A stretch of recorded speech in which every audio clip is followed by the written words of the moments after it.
welcome back. And as was mentioned earlier in the show, the focus of this segment is looking at the Lake Independence Resource Center. Joining us for this conversation, we have the Director of the Community Rehab Department, Starla Bradley. We're joined by Sergeant Elroy Carcamo, who is the OC of the Community Policing Unit Eastern Division. And we're joined by YCT Project Coordinator, the Youth and Community Transformation, that is, Cherise Reynolds Ferguson. Good morning and welcome. Good morning. Thank you. Now, of course, the Lake Independence Resource Center was recently in the news. It's a project that has obviously been in the plans for a while. So let's just start to talk about where the idea first came from. Well, before we talk about the Lake Independence Resource Center, you mentioned, I just want to give an overview of the YCT project, Youth and Community Transformation Project, because the LIRC, or Lake Independence Resource Center, is a component of that bigger project. The YCT is a social intervention project that to target those the vulnerable populations, especially youth at risk, and focusing in the south side of Belize City. So it involves, has three main components: the transformation programs, community infrastructure development, which the LIRC is a component of, and project implementation support. So in general, that's the project on a whole, and targets from 0 to early childhood to adulthood, because we're working with youth, children, youth, and families. What has been the take-up like from, or the response from the community itself? So far, we have positive responses because we're working on partnering with, in order to deliver some of the transformation programs mentioned earlier, we're working with agencies in the communities that are strategically located in these communities of Lake Independence, Port Loyola, Collet, and Pickstock, namely the Yabra Community Resource Center, Samuel Haynes Institute of Excellence, YMCA, Young Men's Christian Association, and we also partner with CRD, National Sports Council, NICH, and Restore Belize, and Department of Youth Services. So in order to implement some of these transformation programs. So through the partnerships with these agencies, they are already located in the communities. Community members know about what they provide and services they offer, and so through that, that's how we're getting some of the information out about the to increase access to some of these services. One of the main ideas of the YCT project is to focus on prevention and to have positive activities, a range of activities for young people, children of all ages, and their families to be engaged in. And the idea is also to offer these same range of services in all the different communities. And so that's why you see the agencies in those areas that Cherise just mentioned, Samuel Haynes, Yabra Community Resource Center, and the YMCA already involved in the project. Now the LIRC will serve the Lake Independence area and others who are able to access the service. And how this came about, well, for us, how CRD came on board is we've always needed a youth-friendly space. We work with young people, children who come in conflict with the law, and our present office is not conducive to many of the programs that we want to do. The support programs, you know, youth-friendly activities, group work, none of it. And so from the time I came on board with the ministry, I kept telling my CEO, you know, we need a youth-friendly space, we need a youth-friendly space. How can we get a youth-friendly space? And when YCT was developed and they were looking for a home for YCT, the Ministry of Human Development was given the responsibility to take it on, and CEO said, well, okay, there's your youth-friendly space. And so we always joke about it and say, you have to be careful what you ask for, because we needed a youth-friendly space, and now we have a whole youth center, a resource center, and it's exciting and daunting all at the same time. It's being developed as well in an area that obviously will see a lot more development. The location is near the Chetumal Street bridge. Let's talk about why that was the best location to be able to use.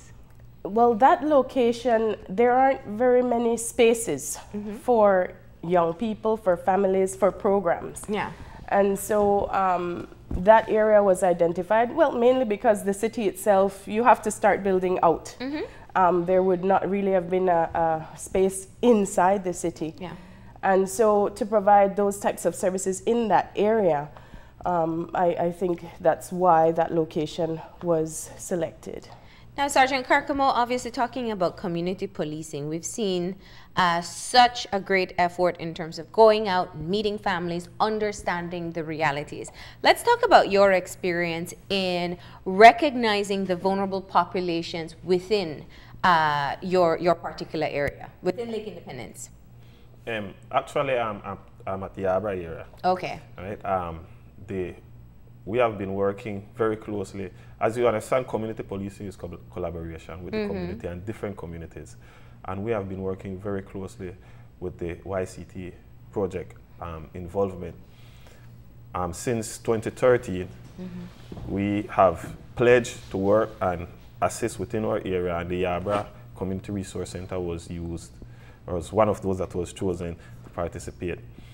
We have several programs that we run through the Yabra area, and I can tell you that our community, the community participation is very much overwhelming within that area. We have the gang resistance education and training program, summer program. It was through the YCT that we started our first great summer program in 2014, and then we carried it out in 2015, and because of the collaboration, we partner with different agencies as well. So we are bringing people from, agencies from different areas on board to the YCT project through partnering. It is also through the YCT that we started our first great families component in the whole country. It started out in Belize. Recently, about a month ago, it concluded, where we had 29 persons, which is 5 families and kids that participated in the project, the program. It assists because it develops our communities and it develops the families that we have within the area. The different programs that are run through the center is very much welcoming because, first of all, we used to only deal with one program. We were not including all the different sectors of the society. And now that we are able to do that through the YCT, we have the families component when it comes to grade. We have the grade that we go into the school and do the school component. Now we have the summer component. Also, we have the different agencies that have come on board through the YCT that we partner with, such as Niche, where we will be able, we have already have our planned out and everything is set to commence sometime in April. We will have drumming that will be going on through Yabra Center. We have drama. We have puppetry, so we are getting our youths on board. Then we have our sports section lined up already too. So it is a whole section of inclusiveness, bringing all our youths together. And when you used to have 1 or 2 programs, you have several youths participating in one program, and then a next set participating in the other program. Then when those programs are over, you lose them, right? They go into something else. But because of the YCT project, we have them involved in different programs, right? So they're always engaged. Yeah, always engaged. So obviously, is it the intention to mirror what we're seeing at the Yabra Center in Lake Independence? Yes. With much more space, which can see, yeah. All the range. Cherise mentioned that one of the subcomponents of YCT are the transformation programs. And there are a range of already identified transformation programs that have to be implemented at all the sites. So yes, while the other sites have already started their implementation, the LIRC will have to catch up. But we will have to implement those same range of programs and any additional programs that are necessary. Yeah. When you look at a resource center for a community, and I asked earlier about the engagement with the community, and obviously that's something that is an ongoing process. Community policing has been working in the various areas as well, but looking at it in terms of a new initiative and getting people to seek support. How do you engage, for example, because we've been talking about, you know, I don't want to bring up the curfew, but we've been talking about having programs that engage young people in positive ways to avoid going down that route in the first place. So what has the engagement been like, not only with youths, but also with parents, to let them know that they do have support in a meaningful way? Well, in terms of the LIRC, we have only done one visit within the community so far, but we envision that during the construction phase, this time will be used to really engage and do more discussions, dialogue, and promotion of the services, outreach within the community to schools, to families, to try to hear what their issues are, what their needs are. Because outside of the transformation programs that will be implemented, there might be needs for other things to be addressed. There might be ideas from the community in terms of how we use this space, and we want it to be participatory. Because even when you think about sports, you need to have them engaged. When you think about cultural activities, what ideas do they have? Or it has to be not just CRD or niche, not just the project. In order for it to happen, we really have to have those dialogues, and that's the plan. When we had the launch, we met with some of the, we invited them, those in that area, and some of them did come out. And so we have to build that relationship with them. And I don't think it's just that area. Like I said, it can serve as a resource for anybody who wants to come. If I can interject here, the involving the community is key as part of getting them on board. And the flexibility one of the flexibility in this project is, although the transformation program, certain ones are already designed or have set out that to be implemented at the LIRC and other sites. Like Starla mentioned, if there's a need in another area, suggestions of other sporting activities or creative arts, expressive arts opportunities or interests, then we have that chance to engage and look at how we can involve or include what the community members are saying that they're interested in. Because we might feel drumming is something that some, the population would be interested in, but come to find out they might be more, the young people in that area might more be interested in music. So then we want to provide the service or cater to their specific need and their interests, because that's how you will capture them.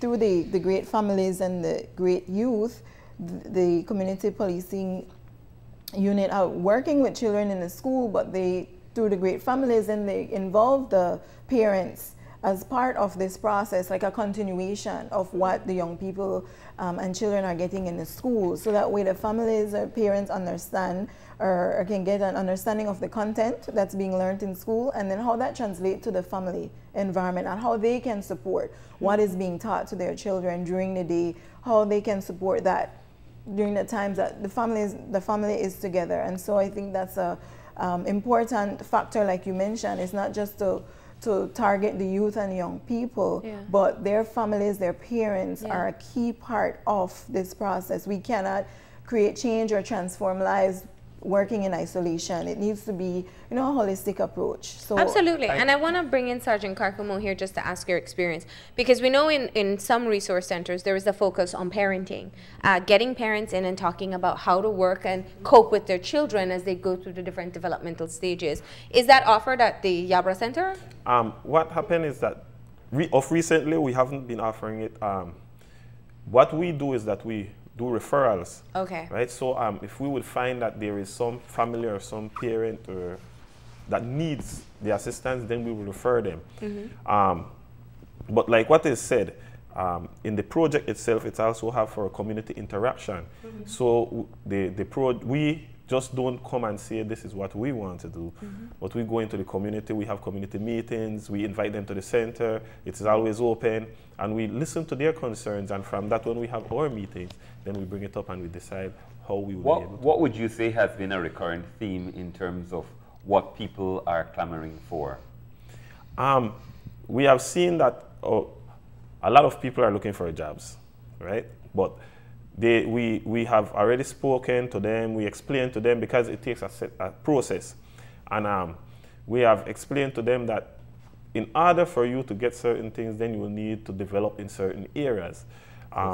Skills training and things like that. So they have decided that they would want to go down that route, and within our communities that we are working, this is what they're asking for skills training for their youths or centers within their area, so that because like what is rightfully said, you might have the resource at one area, and there are kids from another area that wants to do it, wants to be a part of it, but they cannot go. So this is why this project is so unique, because everything is being spread across, right? So a lot of the different communities are saying, we want centers within our area, so that we can go to that center. It's easier to access, we can get what we want, and from there we move. And it can be safer as well, understanding our reality. And I want to ask that question, because when we talk about a vulnerable population or at-risk youth, it kind of just generalizes, and not many people understand what the faces are, the age group, and the challenges that these persons are facing. So let's talk about some of the issues that you know, your community members, specifically for the LIRC and also what you see in Yabra. What makes them vulnerable? What makes them at risk? A lot of times it's their socioeconomic, the conditions that they live in. That's one of the major factors. We have, I mean, all the issues transcend throughout the city and also in other areas. I mean, they haven't changed. You have single parent headed households, you have families that need to be strengthened, we look at issues of basic needs, trying to find ways to keep children in school. All of these things have a spill-off effect. You have the gender-based violence, you have the gang-related issues. I mean, they haven't changed. They're still there. So that's why right now the focus is trying to strengthen prevention activities. Because while we're on one end trying to deal with those who have entered the system and try to address those issues, we really have to work simultaneously on the other end. And for a long time, prevention has been very weak. And so we keep trying to strengthen it so that we start to empower families more, so that children don't continue to fall into these difficult situations and become involved in serious gang-related issues, where once they get in, it's so very difficult for them to get out. So that's the focus of this project. And while we're focusing in Belize City, we just received funding, and we're very excited as well about the new Youth Rise project, which is a spill-off. It comes under the same YCT project being funded by the Caribbean Development Bank through technical assistance, technical support. But this will take these same types of interventions into Dangriga and San Ignacio and Santa Elena, because when we look at the issues and the statistics, we have these same issues, the same struggles. And one of the challenges we've always faced is when we're working with these children and when we're working with these families, where do we refer them to? Where are the services? One agency, one entity, one ministry cannot do everything. And we always find ourselves being stretched and trying to constantly figure out what to do and where to go. So when the opportunity came up to look at where else can we replicate YCT activities, we immediately thought of Dangriga and you raised a point there that would have fed into the question that I have next, which is just really, very often we run parallel programs in Belize, and instead of maximizing our resources, we often have duplication. How are you guys working to make sure that we don't have that situation being developed? And in some cases where you have NGOs or other places that could use some capacity building, that they also come under this banner and they get the support that is necessary and to continue the work that they have may have started already? One of the unique things about how this YCT project was designed is it it selected programs and agencies that were already delivering these programs. So, for example, the police do great. They're the only ones doing great. Great families and great, and the summer program. They're the ones who are doing great. SKIES, which is a specialized life skills program, CRD is the agency that developed this program. So when we look at the range of programs that are being offered, since we already deliver, we get to coordinate with all the sites. And so in terms of duplication, we're not seeing that. But what this project has now allowed us to do is to broaden the scope.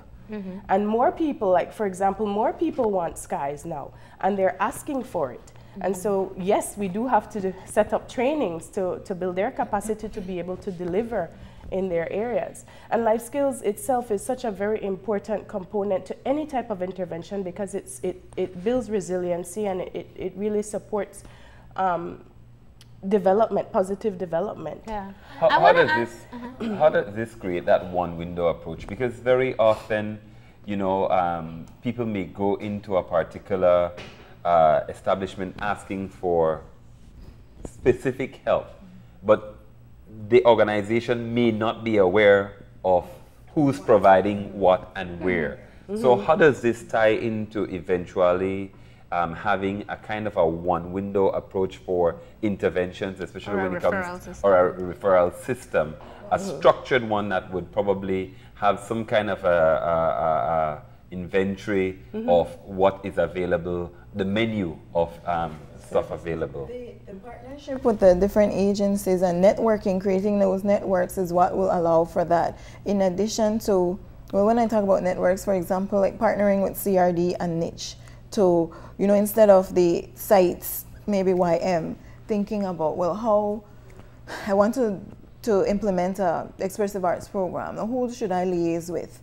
And try to figure that out on their own. Through the partnership with niche, we, you know, they have, in the same way that CRD works and coordinates with the agencies to do the SKIES program, it's the same way that we're coordinating with niche to deliver and them helping us to connect with the artists and so forth to deliver some of these programs.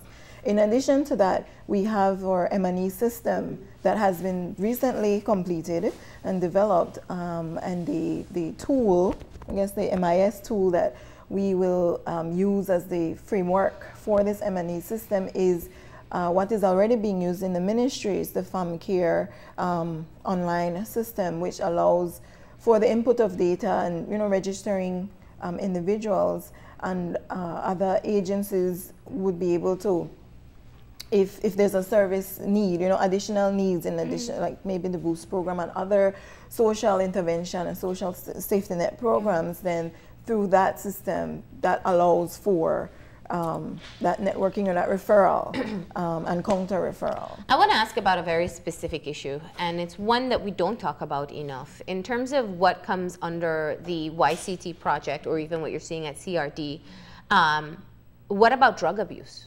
We know, maybe not without enough statistics, but we know that young people are engaging in use of alcohol and other drugs from a very young age. And many of them get into additional problems as a result of it. So are we going to see an effort, whether at the resource centers, through the YCT program, or even GREAT, to be able to look at young people and drug abuse? When it comes to drug abuse from the community policing standpoint of view, once we find out what is happening, when we pick up children, or the parents would come in and say, you know what, we have this situation, I believe my son is dealing with drugs, or we have friends, then we partner with NDA immediately. We have a good working relationship with them, and they would come in and they will do what they need to do. Also, what we have done is that we have sent police officers from community policing unit in Belize district to participate in I think it's a 3 or 4 month session that they had to help them facilitate and understand how to deal with youths or adults that come in contact with drugs or have been going down that road, and what they need to do and what kind of programs they need to do and how to put the programs in place. So it's not just that we will rely on NDAC, but we will know what to do at first response and put certain things in place. Then from there we move on. The issue of substance use is certainly a major issue. And we should include alcohol because a lot of people separate it from drugs. It's a serious issue because not only the kids, the families are affected in general. Parents have issues, the children have issues. And more we're seeing even with the marijuana use, which for the young persons seems to be more so the drug of choice. The marijuana is even more potent and being laced with other substances. The fact of the matter is that in Belize we really don't have enough qualified persons. We don't have enough treatment facilities. That's the reality. And we can't run away from that. And NDAC is doing their best. They are doing their best. They're trying to do what's in their mandate. But the issue, we really need to invest more. We need to train more persons. We need to build capacity. Now, insofar as a youth center, like the LIRC, what we envision could happen is that once we have built capacity and we design the program, the space could be used to provide support services, maybe running Al-Anon or Teen Anon groups for persons. It can also be a day facility because when you look at the issue of substance abuse, persons also need to be positively engaged. And a lot of our young people, if we can engage them positively during the day, and distract them from thinking about my next, getting high or something like that, they can be sent to the LIRC, whether it's voluntarily or whether it's through the courts, because we also envision working with the courts and looking at out-of-school youth and having the center vibrant during the day and in the evenings and at night. So during the day, you have a range of programs targeting a specific population and working with certain systems to bring them in. So I see us supporting the substance abuse issue by building capacity and also offering certain support services.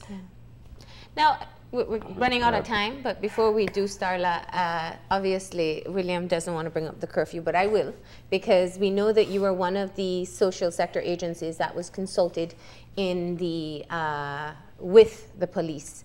What is the perspective of the community rehabilitation department on the curfew? Well, the curfew itself, we don't necessarily think that it's the best approach, but we also have a role to play in child protection, and we've always been open and willing and have been collaborating with the police even before this issue. So our role continues to be child protection, and so if the police are doing this operation, we are there as a support, and we still go in whenever a child is being whenever families or a child has been identified, we go in and we do our assessments because it's also a way for us to look at what the issues are, what brought this child in. But it's not the only thing that needs to happen or can happen. I mean, there has always been and there continues to be this discussion and trying to think of, okay, what next? We're always in that mode. I don't know if people really understand. We're always trying to figure out what else we need to do or how else we can do it and how do we stretch the resources that we do have. One of the things I feel I need to say because it's been bothering me is that a lot of the discussion has centered around, well, the government needs to do this or it's their responsibility. Yes, we do. We do have a role, it is our responsibility. But child protection isn't only the police's responsibility. It's not only the Ministry of Human Development's responsibility. Everybody in this society has a responsibility to help to take care of children. And there's so much more that people can be doing. We are not usually out there saying everything that we're doing, but we are working. And maybe persons don't see the immediate results of it, but we are working tirelessly and we're working with other entities such as the police and other social agencies. But we're always looking at how we can get more staff, how we can get more resources, what else needs to be done. our personnel are stretched, but we continue to do our best to try to respond. We need the community, seriously, to get involved. Not just to talk and to point fingers, but to get involved and we need mentors, we need volunteers, we need persons to help us fill certain gaps, because the LIRC or the Yaba Resource Center or Samuel Haynes, they can only take so many kids. What about more after-school interventions or things to positively engage? There are ways that people can support, but it takes commitment. So in terms of the curfew, we're doing what we need to do to support and to look at the issues that the families bring. So it isn't the preferred method of addressing the issue, but you are involved once the children have been detained or taken or removed from the streets. There's much more beyond the curfew that needs to be done, and that's what we're trying to do. Yeah.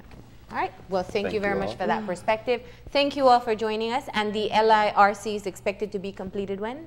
September 2017. Oh, wow. Yeah. So you guys are on a tight. Yeah. Okay.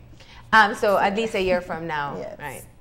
Well, we wish you the best of luck. Of course, it'll be a welcomed facility in that area, and that it will be able to help more families and young people stay positively engaged, right? So thank you. Thank you. We're going to go ahead and take our final break, and when we come back, we'll have our wrap-up, so stay tuned.